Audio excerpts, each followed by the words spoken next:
যা কিছু পশ্চিমবঙ্গের মানুষ দেখতে অভ্যস্ত নন বা ছিলেন না, সেই সমস্ত কিছুই ৪ঠা মের পর থেকে এই পশ্চিমবঙ্গের মানুষ একের পর এক বিভিন্ন ঘটনায় দেখে চলেছেন। আর তারই নবতম সংযোজন হলো এই বারুইপুরের ঘটনায় আমাদের মুখ্যমন্ত্রীর ভূমিকা। শুভেন্দু অধিকারী, মাননীয় মুখ্যমন্ত্রী, এই ঘটনাটা শুধু নয়, আমার ব্যক্তিগত অভিমত। আপনারা আপনাদের অভিমত অবশ্যই জানাবেন কমেন্টে। সাবস্ক্রাইব করুন, লাইক করুন, শেয়ার করুন এবং এই অভিমতের মাধ্যমে আপনারা জানান যে কি কি পরিবর্তন আপনারা দেখতে পাচ্ছেন। যেটা আমি দেখতে পাচ্ছি সেটা হচ্ছে, বর্ষিয়ান যে সমস্ত নাগরিক আছেন যারা স্বাধীনতা দেখেছেন, স্বাধীনতার পরবর্তীকালের বিভিন্ন পরিবর্তনগুলো দেখেছেন, তারাও জানান যে একজন মুখ্যমন্ত্রীকে আমরা দেখছি, একটি রাজ্যের, একটি সার্বভৌম দেশের, একটি অঙ্গরাজ্যের একজন মুখ্যমন্ত্রীকে আমরা দেখছি। আর কি দেখছি? রাজধর্ম পালন করা কাকে বলে সেটাও দেখলাম। বারুইপুরের ঘটনা, যে বারুইপুরের ঘটনা নিয়ে আমরা আমাদের এপিসোডে এর আগেই সেই ঘটনার দিন নিন্দা এবং তার পিছনে কি কি ধরনের চক্রান্ত থাকতে পারে সেই নিয়ে আমরা সন্দেহ প্রকাশ করেছি। আর তৎপরবর্তীতে আমরা যেটা দেখলাম, একজন মুখ্যমন্ত্রী রাজ্যের, তিনি জাত, ধর্ম, বর্ণ, দল, রং কিচ্ছু না দেখে রাষ্ট্রধর্ম পালনে, রাজধর্ম পালনে নেমে পড়লেন এবং একের পর এক নজিরবিহীন সিদ্ধান্তে এটা প্রতিষ্ঠিত করলেন যে সদিচ্ছা, রাজ্যের সরকারের সদিচ্ছা অনেক কিছু করতে পারে। অত্যাচারিতকে বিচার এনে দিতে পারে, অথবা অন্তত বিচার যাতে আসে সেই পথে এগিয়ে যেতে পারে। এই সমস্ত কিছু এই এপিসোডে আপনাদের সামনে নিয়ে আসছি। আর নিয়ে আসছি একটা বিশেষ বিষয়, যে বিশেষ বিষয়টা আমরা এই মানুষের ভাষার বিভিন্ন এপিসোডে বহু আগে থেকে তুলে ধরবার চেষ্টা করি, যে এই সমস্ত কিছুর পিছনে লুকিয়ে আছে একটি বিশেষ জিনিস। সেই বিশেষ জিনিসটি কি, সেই চক্রান্তটি ঠিক কি, সেটি চেষ্টা করব আমি আমার মতো করে আপনাদের এই এপিসোডে তুলে ধরবার। বন্দে মাতরম। নমস্কার, মানুষের ভাষায় আপনাদের সকলকে স্বাগত। আমি প্রবীর রায়চৌধুরী আপনাদের সাথে। বারুইপুরের ঘটনা আমাদের রাজ্যে এই রকম নৃশংস মর্মান্তিক একটি ঘটনা আমাদের এই রাজ্যে প্রথম নয়।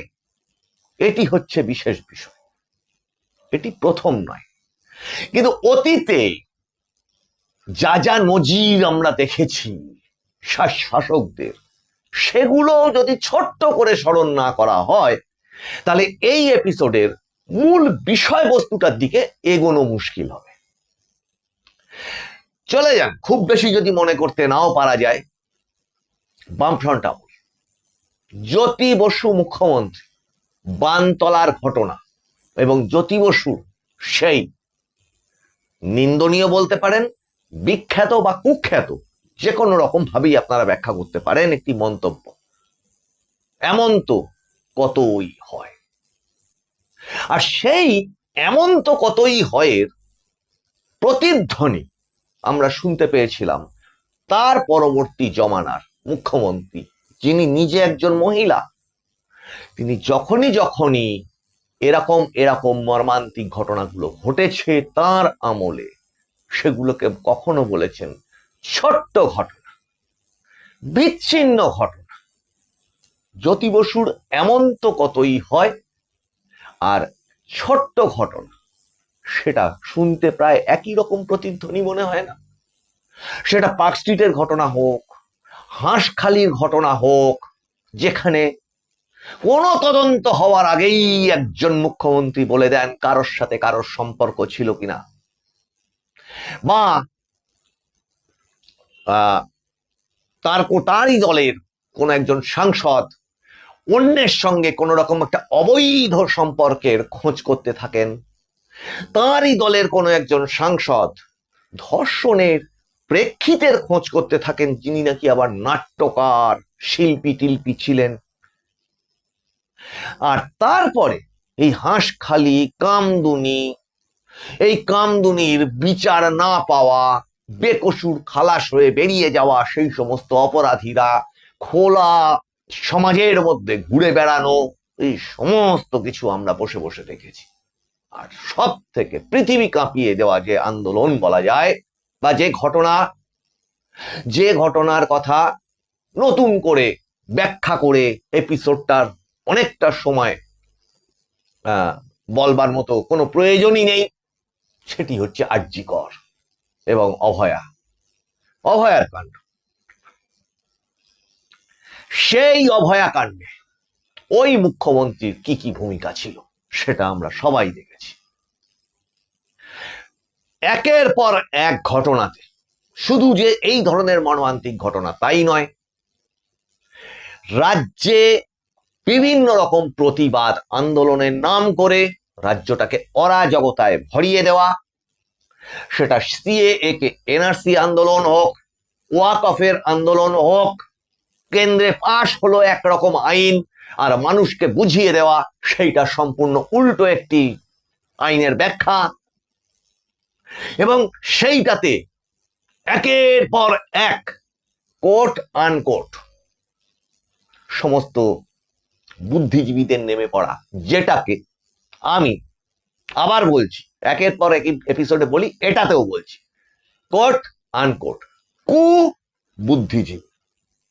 যে সমস্ত মানুষের বুদ্ধি সমাজের কোনো উপকার করে না, যে সমস্ত মানুষের বোধবুদ্ধি, লেখা বা তাদের যে প্রভাব সৃষ্টি করবার ক্ষমতা, সেটা শিল্পী হোক, মানে দূরদর্শন শিল্পী হোক, বা যাকে বলা হয় টিভি আর্টিস্ট হোক, নাট্যকার হোক, চিত্রশিল্পী হোক, যে কোনো রকমের লেখক হোক, কবি হোক, এদের সমাজের উপর যে প্রভাবটা থাকে, সেই প্রভাবকে বিকৃতভাবে একটি নির্দিষ্ট উপায়কে সিদ্ধ করবার জন্য যারা যখন ব্যবহার করে এবং তার ফলবশত সমাজের একটি বিপুল অংশের মানুষের ক্ষতি হয়, তখন তাদের তো কুবুদ্ধিজীবী অবশ্যই বলতে হবে। খেয়াল করে দেখুন, এইবার এই যে এত বড় ঘটনাটা ঘটে গেল, এই এত বড় ঘটনাটাতে কিন্তু তাদের কোন রকম মন্তব্য নেই। যেমন মর্মান্তিক ঘটনা, শোক প্রকাশ করছি, সরকার যে ব্যবস্থা নিচ্ছে তাকে সমর্থন করছি, হাতে গুনলে সেই আমলের, আমি কিন্তু আবার বলছি, সেই আমলের ওই অরাজক পরিস্থিতিগুলো তৈরি করবার আধার বিরোধী আন্দোলনের, কাগজ আমরা দেখাবো না আন্দোলনের যে সমস্ত কুবুদ্ধিজীবী, তাদের দেখুন আর খুঁজেই পাওয়া যাচ্ছে না। এক তো তৃণমূলের কত কাউন্সিলর, কত চেয়ারম্যান, তোলাবাজ, প্রাক্তন বিধায়ক ইত্যাদি তো কত পালিয়ে চলে গেছে, কোথায় চলে গেছে কেউ জানে না। আর এরা, এই কুবুদ্ধিজীবীদেরও কিন্তু খোঁজ পাওয়া যাচ্ছে না, এরা কোথায় গেল?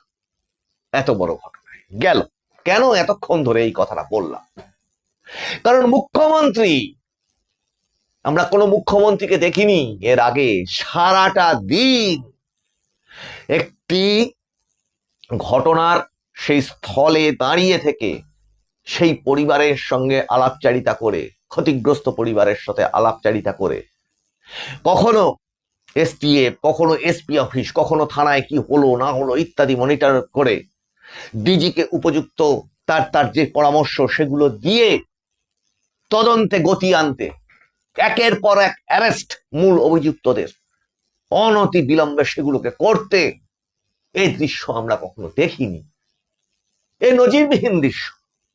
এবং এই মুখ্যমন্ত্রী শুভেন্দু অধিকারী আজকে এই 4 তারিখের পর, 4 মের পর তিনি মুখ্যমন্ত্রী হওয়ার পর যা কিছু করে যাচ্ছেন, তাতে আমার মতে তিনি ইতিমধ্যেই কিংবদন্তি।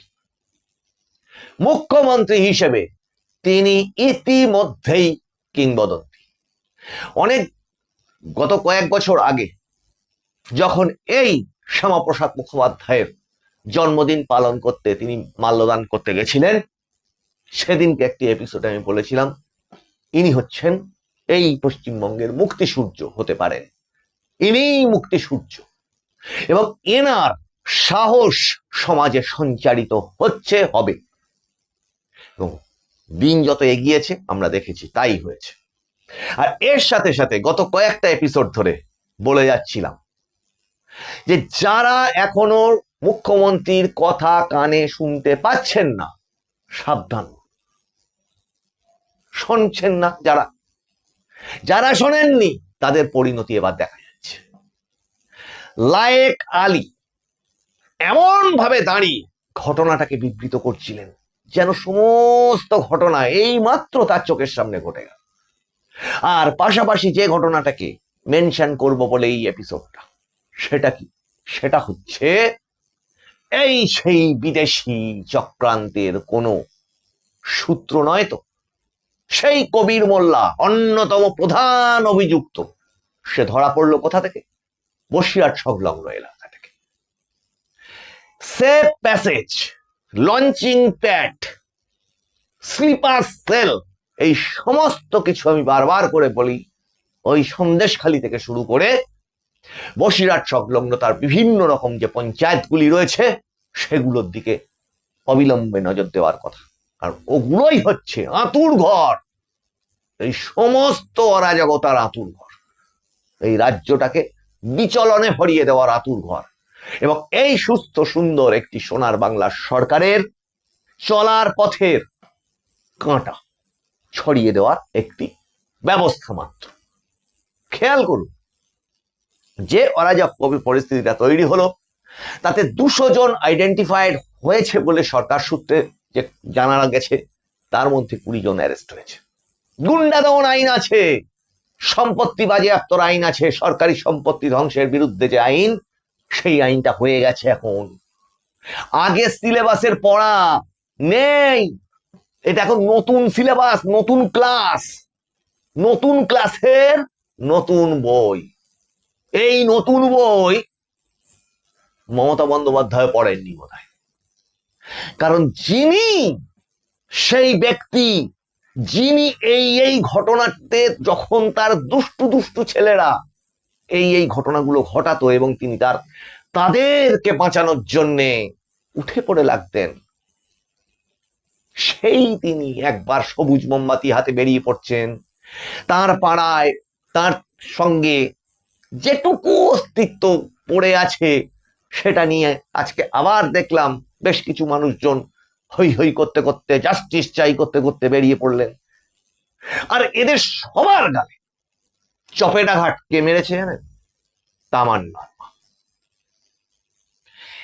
তিনি এই মুখ্যমন্ত্রীকে ভূয়সী প্রশংসায় ভরিয়ে দিয়েছেন। এটাই তো একটা মুখ্যমন্ত্রী, এটাই তো একটা সরকারের নির্দিষ্ট ভূমিকা হওয়া উচিত। অনেকেই এসেছেন এর আগে, দাঁড়িয়েছেন, সস্তা রাজনীতির ছবি তুলেছেন, বিবৃতি দিয়েছেন, ধর্ষণকে টাকা ক্ষতিপূরণ এই দিয়ে মাপতে চেয়েছেন, যেন নিলাম ডাকছেন করে আবার চলে গেছেন, আবার ভোট কিনতে বেরিয়ে পড়েছেন। কখনো কোনোদিন পশ্চিমবঙ্গের মানুষ এই দৃশ্যটা দেখেনি, যেখানে মুখ্যমন্ত্রী নিজে দাঁড়িয়ে থেকে সেই তদন্ত পরিচালনা করে আবার বলেছেন যে সামনের সপ্তাহে তিনি আবার আসবেন। কিন্তু পাশাপাশি আবার কি দেখলাম? আবার একটা কুনাট্য দেখলাম। সেই কাকলি ঘোষ দস্তিদার, যিনি পার্ক স্ট্রিট ঘটনা নিয়ে একটি মন্তব্য করেছিলেন, খরিদ্দার টরিদ্দারের কথা বলেছিলেন, সেই তিনি গেলেন ওখানে। তারপরে ধৃত এই সমস্তরা সব চলে গেলেন ওখানে। আর জনতার ক্ষোভটাও কিন্তু চোখের সামনে খোলা টিভির পর্দায় মানুষ দেখতে পেল। এদের ওপর মানুষের ঠিক কি মনোভাব? আচ্ছা, যাওয়াটা কেন, এটা যদি সরিয়ে রাখি, খেয়াল করেছেন আজকে বিরোধী রাজনীতি, সেই বিরোধী রাজনীতি করবার অবকাশটাও কতটা খোলা মেলা। কই এই সরকার তো একবারও বাধা দিল না যে ওখানে যাওয়া যাবে না, ওখানে কোনো বিরোধী দলের নেতা নেত্রীকে ঢুকতে দেওয়া যাবে না। তাহলে আপনারা গেলেন কি করে? আর এর আগে আগে যে ঘটনাগুলো হয়েছে, আজ যে মুখ্যমন্ত্রী মাননীয় শুভেন্দু অধিকারী, সেই তিনি যখন এই ধরনের ঘটনাগুলো ঘটাতে প্রতিবাদ করতেন এবং ক্ষতিগ্রস্ত পরিবার, সেটা কোনো বন্যা হোক, সেটা কোনো ঝড় হোক, এরকম মর্মান্তিক ঘটনা হোক, দলীয় কর্মীদের ওপর কোনো অত্যাচার হোক, সেগুলোর জন্য যখন তিনি সেখানে যেতেন, কিভাবে সেই সরকার তাকে আটকে দিত, কিভাবে আটকে দিত। ত্রাণ কে দেবে? তৃণমূল কংগ্রেসই দেবে, অন্য কোনো মানুষ, কোনো সংগঠন সেই ত্রাণ দিতে সেখানে ঢুকতে পারবে না।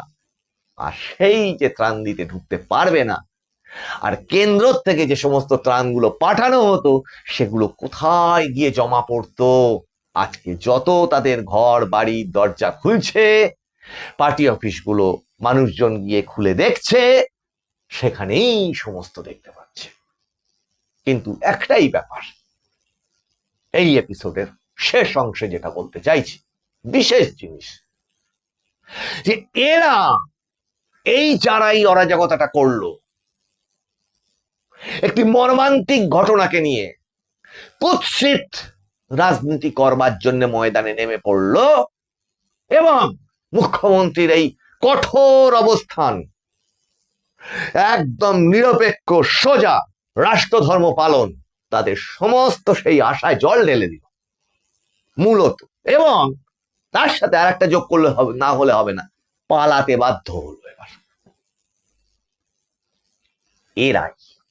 এই উত্তর 24 পরগনায়, কখনো কখনো দক্ষিণ 24 পরগনায়, কখনো মুর্শিদাবাদে মোথাবাড়িতে, কখনো জুডিশিয়াল অফিসারদের ওপর আক্রমণে, কখনো এনআরসির সময়, এই সিএ কে এনআরসি বলে আন্দোলনের সময়, এরাই সেই তারা, এরাই সেই তারা যারা রাজ্যকে সুস্থভাবে হাঁটতে দেয়নি। এখনো গ্রামে গ্রামে, আমরা পরবর্তী এপিসোডগুলোতে সেগুলো নিয়ে আসবো, খ্রিস্টান কনভার্সন প্রক্রিয়া এখনো চালু। এখনো এদের এত বড় দুঃসাহস, ধৃষ্টতা, বিভিন্ন রকম, মানে জঙ্গলমহল বলুন, সেখান থেকে শুরু করে প্রত্যন্ত যে সমস্ত গ্রামগুলি, সেই সমস্ত গ্রামগুলিতে এই ধরনের কনভার্সন প্রক্রিয়া, এখনো হিউম্যান ট্রাফিকিং বা মানব পাচার খুব মানে সুচারু উপায়ে, সূক্ষ্ম উপায়ে এই সমস্ত জায়গাগুলিতে, এই বসিরহাট, সন্দেশখালী, বরুণহাট, এই তেঁতুলিয়া, এই সমস্ত জায়গাগুলিতে, এমনকি দক্ষিণ 24 পরগনা, মুর্শিদাবাদ, এই সমস্ত জায়গাগুলিতে এখনো চালু।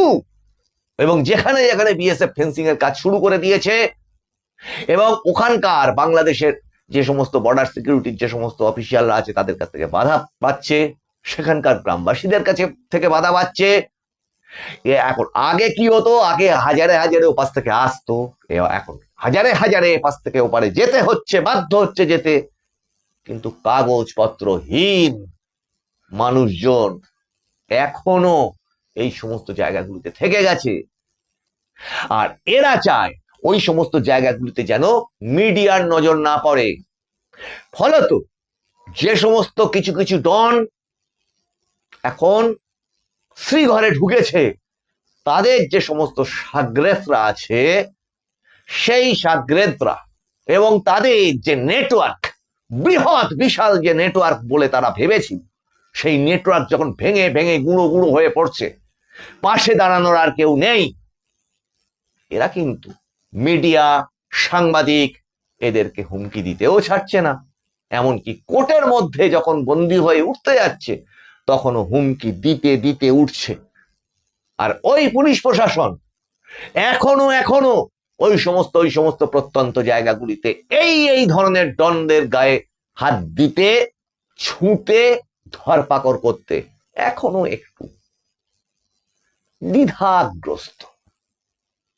মুখ্যমন্ত্রীর এই কঠোর অবস্থান, ঘটনাটার প্রতি তার আন্তরিক মনিটরিং এবং বার্তা, আশা করি এবার এই যারা দ্বিধা করছেন তাদের ঘুম ভাঙাবে, আর যারা ওই পুরনো সিলেবাস মুখস্থ করেছিলেন তারা আশা করি নতুন ক্লাসের নতুন বইটা পড়ে নিয়ে বুঝতে পারবেন যে হবে না ওইভাবে, ওই বইয়ের পরীক্ষা আর এইটা আলাদা, এতে পাশ করা যাবে না, দিনের শেষে পাশ হবে না। আত্মসমর্পণ অথবা ভাগ। শুধু দর্শকবৃন্দ, এই এপিসোডগুলো ভালো লাগলে আপনারা সাবস্ক্রাইব করবেন, অনুরোধ থাকলো আপনারা লাইক করবেন, শেয়ার করবেন, কমেন্ট করবেন। আপনাদের কমেন্ট আমাদের কাছে অত্যন্ত মূল্যবান। আপনাদের সঙ্গে আবার দেখা হচ্ছে সামনের এপিসোডে। আপনারা নজর রাখুন মানুষের ভাষার পর্দায়, কারণ মানুষের ভাষা সবার মনের কথা বলে। বন্দে মাতরম। নমস্কার।